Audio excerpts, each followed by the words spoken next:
First at 4, President Biden uses a new face mask policy to convince more Americans to get vaccinated. We're following new anguish after the private autopsy results for Andrew Brown Jr., who was shot by sheriff's deputies. Today, the federal government is responding. And the cheerleader, social media, and the Supreme Court. What you need to know about a case that could affect students for generations to come. Hey, Ben, sure feels like summer out there. Sure does, Karen. Some of us in the 80s already. We'll see if we hit that record today, where we go tomorrow, and the thunderstorms coming with it. All right now, first at 4. Live from downtown Detroit, home of WDIV and Click on Detroit, Local 4 News First at 4 starts now. Good afternoon, everybody. I'm Karen Drew. First at 4, President Joe Biden has unveiled some new perks for Americans who get their COVID vaccines. Maybe the biggest change involves being able to ditch your face mask under certain circumstances. The CDC says if you are fully vaccinated, you don't need to wear a face mask outside unless you're in a big crowd of strangers, like at a concert or festival. Then you still need to wear your mask. If you're vaccinated, you can also go maskless in small outdoor gatherings, like picnics with other vaccinated people. It's the new balancing act of safety and freedom. We've posted the do's and don'ts at clickondetroit.com. The president says it just makes sense to get vaccinated. The bottom line is clear. If you're vaccinated, you can do more things more safely, both outdoors as well as indoors. So for those who haven't gotten their vaccination yet, especially if you're younger or think you don't need it, this is another great reason to go get vaccinated. New at 5, we'll bring Dr. McGeorge into the conversation to talk about some other changes and some of that data behind today's decision. Also today, Cedar Point Amusement Park is making a change in its face mask policy. This summer, the park says visitors will not have to wear masks on rides. Plus, it won't require masks outdoors unless it's impossible to maintain social distancing of 6 feet. Masks are still required for indoor attractions for anyone 10 years and older. The Ohio Park opens for the new season next month. Well, we might have some encouraging signs in Michigan's latest COVID surge. Today, the state is reporting more than 3,600 new cases of the virus. That's about 1,500 less than we saw 1 week ago. Also, the 7-day positivity rate is down to 11%. It was 13% last Tuesday. Sadly, the state is reporting another 105 deaths, and that includes 48 from a vital records review. A family tragedy over in Eaton County has taken a new turn as a possible triple murder. You might recall the story of 47-year-old Joseph Lochleitner and his 2 small children. Investigators thought the father killed the children and then turned the gun on himself. It happened a few weeks ago in Delta Township, just west of Lansing.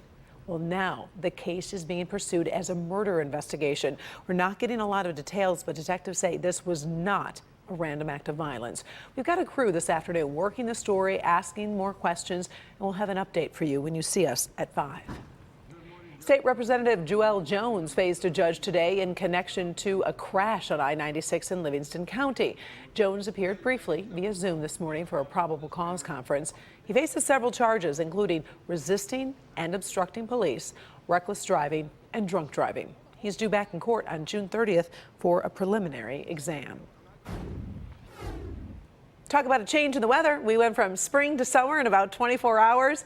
Ben, I have to admit, I ran to my closet. I'm like, I am going to dress appropriately for this warm weather today. It's great. You did. You look fantastic. And I'll tell you, I wish we had more of this throughout the week. Even though we'll be close tomorrow, 79 is where we're at right now. You can see a couple spots in the South Zone are in the low 80s. Jackson also at 80. The coolest location is 71 up in Sandusky. And remember, yesterday at this time, you were in the 30s. So that is a huge temperature swing. You can see the differences in that gorgeous shade of hot pink there, 25 to 30 degrees warmer than the numbers that we were looking at yesterday afternoon. So we are in record territory. We could still get a few more degrees, but we're likely going to fall short of that. But we do have rain on the way for the next 2 days, and thunderstorms will be part of that, especially tomorrow. We'll look at the timing and how intense those are going to be, and also what the weekend holds in just a few minutes. Karen? All right. Thank you, Ben. The FBI is opening a federal civil rights investigation into the death of Andrew Brown Jr. The 42-year-old black man was shot and killed by police last week in North Carolina. Kimberly Gill joins us. And Kim, I understand Brown's family is also releasing the results of a private autopsy. They are. Brown's family hired its own private pathologist. They allowed their team of attorneys to share the results this morning in Elizabeth City, North Carolina. So according to the report, Brown was shot 4 times in the right arm and once in the back of his head. He was killed last Wednesday as deputies were attempting to serve a search warrant on drug sale charges. The family wants authorities to release the full body cam video of the shooting to the public. They say they were only allowed to view a redacted 20-second clip of the video yesterday. Now they're calling for justice and answers as to why deputies used deadly force. You don't have to be Democrat or Republican. You don't have to be white or black to realize that what this family has not gotten is justice. We demand justice from the sheriff's department. We demand justice from this district attorney. We demand justice not for anybody standing up here, but we demand justice for Andrew Brown and his family. The state's autopsy report has not been released. Meanwhile, 7 deputies have been placed on administrative leave, while 3 have resigned. A hearing on the public release of the body cam video from the scene is set for tomorrow. We'll continue following this for you. Until then, Karen, we'll send it back to you. All right. Thank you, Kim. Well, the case of a high school cheerleader caught venting on social media is now being heard by the highest court in the land. Brandy Levi says she should not be punished for expressing herself while off campus. The school district doesn't agree. Paula Dutman spoke to local students about a Supreme Court battle that could affect them and all students in the future. This is a real talk about, Paula. Yeah, Karen, it really is, because when you think about the adage, we the people can say whatever the heck we want because of the First Amendment, this question actually becomes, okay, just because you can, does that mean you should? And is it really legal, particularly because the laws are a little different for public school students? It's like, okay, I put it in a private account, just me and my friends.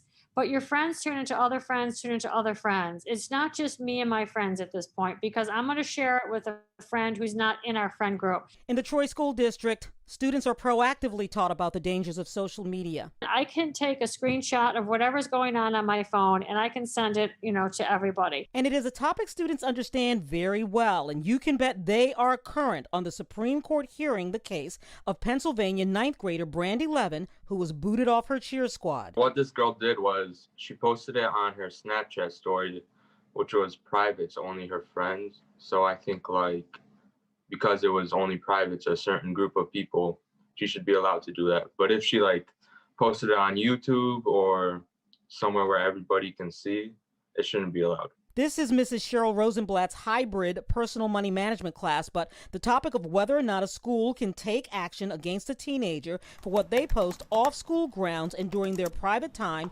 very much affects them all as well. You can say a lot of things, but when it comes to, obscene words such as what this girl used with the F word, you're going to kind of get yourself into a lot of trouble. It's going to follow her in all of her colleges that she applies to.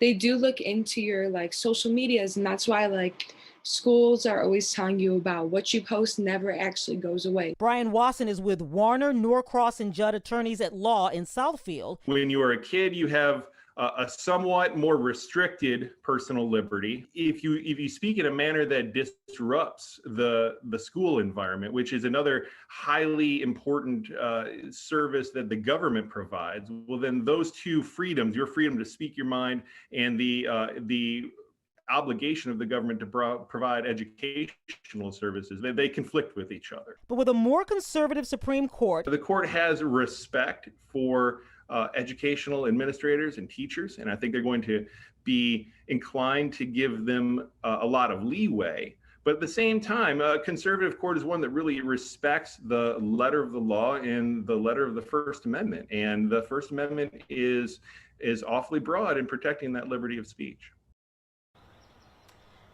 Okay, so just because the case is being heard today doesn't mean that we'll hear anything today. Obviously, it usually takes a while to render a decision, but keep in mind the Supreme Court won't look at this necessarily as this particular case. It tends to rule on a broader sense, understanding that this will set precedents for really generations to come, Karen, which goes back to the adage, just because you can say it doesn't mean you should. Conversation a lot of parents should be having with their kids. Good point. Thank you, Paula. Still ahead, first at 4, a boost to the minimum wage. Find out who is in line for a pay raise thanks to some new action from the White House. Also, do you have a real ID yet? We're going to take a look at how compliance is lagging, and there might be some relief for those who are not ready. Plus, bad behavior on the high seas. The story behind this video from the U.S. Navy. We've got news from around the world. First at 4. Polio vaccinations skyrocketed after he rolled up his sleeve. Dr. McGeorge looks at who could have that impact with this virus tomorrow morning on